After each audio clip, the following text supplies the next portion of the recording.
Ford Focus. Yeah, we're just gonna replace the engine. So here's the motor. Sorry, here's the engine. I'm gonna pull my truck out. We'll leave it here. I made just enough room to work with the cherry picker in the garage. I think I can get it done. It's gonna be a lot of work, so let's do it.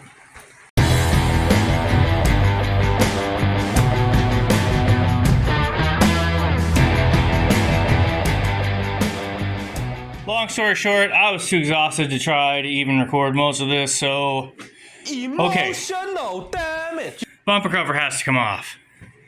Pulled the radiator. That's not junk, it's just sitting up somewhere out of the way.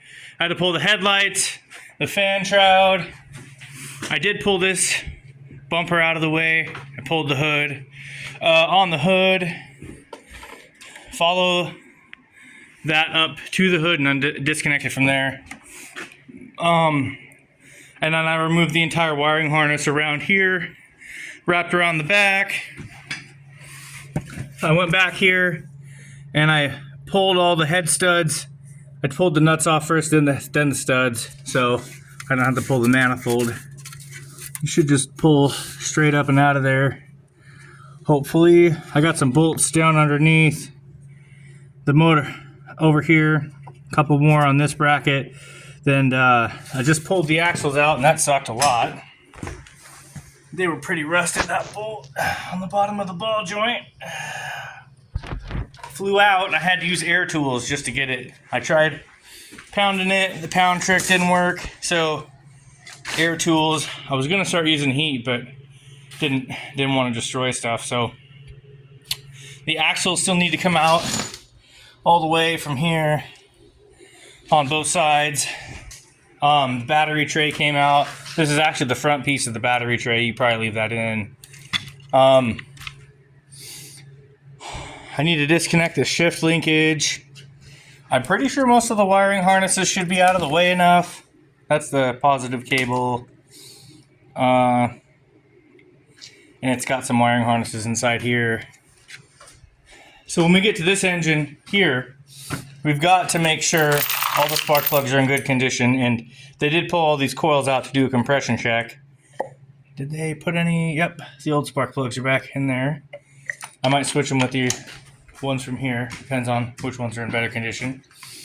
Yeah, we disconnected the AC system. I know.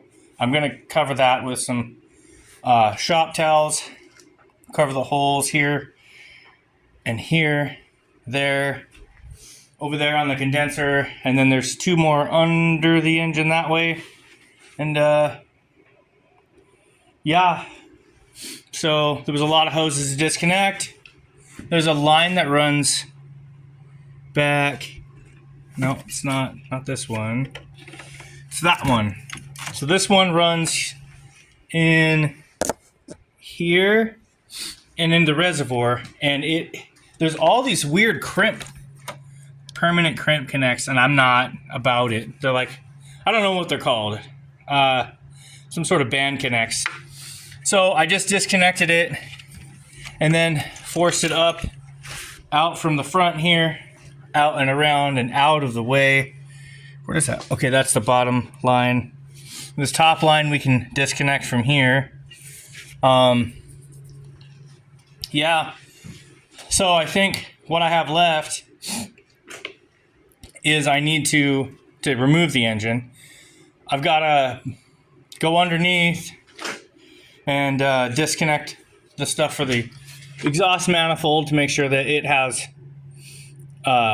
been removed, because it's actually attached to the engine, and it's going to smack that exhaust manifold if you don't. Now, I don't want to disconnect the manifold from the back, which is why I took the studs out, because this is a pretty tight fit where it sits. Yeah, so we'll do that. There's a motor mount down there where the transmission is. There's one up here, and then we should be able to pull it out. So I started out here at like 9:30 or 10 o'clock in the morning.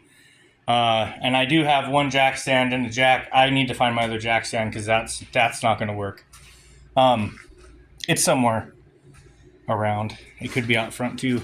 Anyway, so this has to, this is gonna have to be pulled out. Oh yeah, and also we'll have to replace those flywheel bolts from that one. Yeah, fun stuff. And that's what I got for today.